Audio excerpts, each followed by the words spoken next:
மத்திய பிரதேச மாநிலத்தின் தூய்மையான நகரம் என்று தொடர்ந்து விருதுகள் பெற்று வரும் பெருமைக்குரிய இந்தூர் நகரம் இன்று அசுத்தமான குடிநீரால் 10க்கும் மேற்பட்டோரை பலிவாங்கிய நகரம் என்ற அவப்பெயரை சுமந்து நிற்கிறது. பின்னணியை பார்க்கலாம்.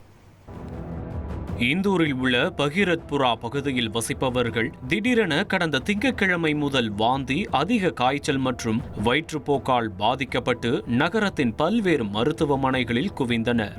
சிகிச்சைக்கு மக்கள் வந்து கொண்டிருக்கும் போதே ஒருவர் பின் ஒருவராக சுமார் 10 பேர் வரை உயிரிழந்தனர்.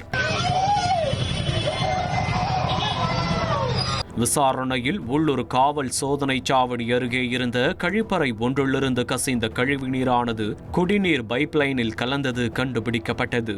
முன்னதாக டிசம்பர் மத்தியிலேயே பொதுமக்கள் பலரும் தங்கள் வீடுகளில் குழாய் நீர் நிறம் மாறி வருவதாகவும் வித்தியாசமான கசப்பு சுவையுடன் துர்நாற்றம் வீசுவதாகவும் நகராட்சிக்கு தகவல் அளித்தனர். ஆனாலும் உடனடியாக குடிநீர் விநியோகம் நிறுத்தப்படாததால் அதை குடித்த மக்கள் வாந்தி, வயிற்றுப்போக்கு என தொடர் உபாதைகளால் பாதிக்கப்பட்டனர். சுமார் 1400க்கும் அதிகமானோர் மருத்துவமனையில் சிகிச்சை பெற்றனர். 7 பேர் உயிரிழந்திருப்பதாக மாநில அரசு அதிகாரப்பூர்வமாக அறிவித்துள்ளது. ஆனால் 14 பேர் வரை உயிரிழந்திருப்பதாக பொதுமக்கள் குற்றம் சாட்டுகின்றனர். பிறந்து 6 மாதமேயான பச்சிலம் குழந்தை ஒன்றும் மாசுபட்ட தண்ணீரை குடித்ததால் வயிற்றுப்போக்குடன் அதீத காய்ச்சலால் பாதிக்கப்பட்டு உயிரிழந்தது சோகத்தை ஏற்படுத்தியுள்ளது.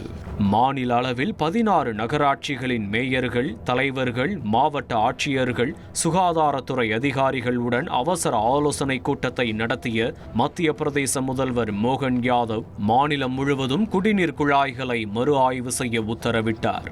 குடிநீரில் சாக்கடை நீர் கலந்ததை தடுக்க தவறிய பொறியாளர்கள் சஸ்பெண்ட் செய்யப்பட்டுள்ளனர். இதனிடையே பகீரத்புரா மக்கள் நடமாட்டமின்றி வெறிச்சோடி காணப்படுகிறது. இந்தூர் முழுவதும் சுமார் 27 மருத்துவமனைகளில் தொடர் சிகிச்சை பெற்று வருகின்றனர். அவர்களில் மேலும் பலரின் நிலைமை கவலைக்கிடமாக இருப்பதால் பலி எண்ணிக்கை உயரும் என்று அஞ்சப்படுகிறது.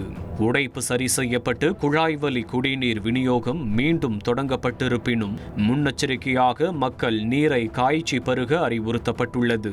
மாசுபட்ட குடிநீரால் பலர் உயிரிழந்ததை தொடர்ந்து டேங்கர் மூலம் வழங்கப்படும் தண்ணீரை கூட குடிக்க மக்கள் அஞ்சுகின்றனர். இந்த விவகாரம் பற்றி செய்தியாளர்களுக்கு அமைச்சர் கைலாஷ் விஜய்வர்கியா பேட்டியளித்த போது, சம்பவத்திற்கு ஏன் கீழ்மட்ட அதிகாரிகளை மட்டும் குறை சொல்கிறீர்கள், மேல்மட்ட தலைவர்களை பற்றி பேச மறுக்கிறீர்கள் என ஒரு நிருபர் கேட்க டென்ஷனான அமைச்சர் கைலாஷ் தேவையற்ற கேள்விகளை கேட்காதீர்கள் என எரிச்சலுடன் கூறியது சர்ச்சையை ஏற்படுத்தியது.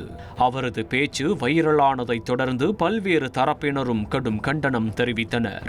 இதையடுத்து அமைச்சர் கைலாஷ் தனது கருத்துக்கு வருத்தம் தெரிவித்து எக்ஸ் பக்கத்தில் விளக்கமளித்தார். இந்த சம்பவம் தொடர்பாக விசாரணை நடத்த மாநில அரசு உயர்மட்ட விசாரணை குழுவை அமைத்துள்ளது. இந்தூரில் அசுத்தமான குடிநீரால் நேர்ந்த உயிரிழப்புகள் தேசிய அளவில் பூதாகரமாக வெடித்துள்ளது. ஏழைகள் இறக்கும் போதெல்லாம் பிரதமர் நரேந்திர மோடி மௌனமாக இருப்பதாக காங்கிரஸ் மூத்த தலைவரும் மக்களவை எதிர்க்கட்சி தலைவருமான ராகுல் காந்தி விமர்சித்துள்ளார். இதுகுறித்து அவர் வெளியிட்ட எக்ஸ் தள பதிவில் இந்தூரில் விநியோகிக்கப்பட்டது தண்ணீர் அல்ல விஷம் என்று குற்றம் சாட்டியுள்ளார். இருமல் மருந்துகளால் மரணங்கள், அரசு மருத்துவமனைகளில் குழந்தைகளை கொல்லும் எலிகள் வரிசையில் இப்போது கழிவுநீர் கலந்த தண்ணீரும் சேர்ந்திருப்பதாகவும், ஆனால் ஏழைகள் இறக்கும் போதெல்லாம் பிரதமர் மோடி வழக்கம் போல் மௌனமாக இருப்பதாகவும் ராகுல் காந்தி குற்றம் சாட்டியுள்ளார். ஒவ்வொரு வீட்டிலும் துக்கம் சூழ்ந்திருக்க பாஜக தலைவர்கள் ஆணவமாக அறிக்கைகளை வெளியிட்டு வருவதாகவும், சுத்தமான நீர் என்பது ஒரு சலுகை அல்ல, வாழ்வதற்கான உரிமை என்றும் ராகுல் காந்தி சுட்டிக்காட்டியுள்ளார். இனி செல்லும் இடமெல்லாம் செய்தி.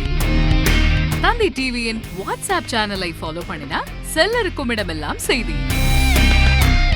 இதோ QR கோட் இப்பவே ஸ்கேன் பண்ணுங்க, ஃபாலோ பண்ணுங்க.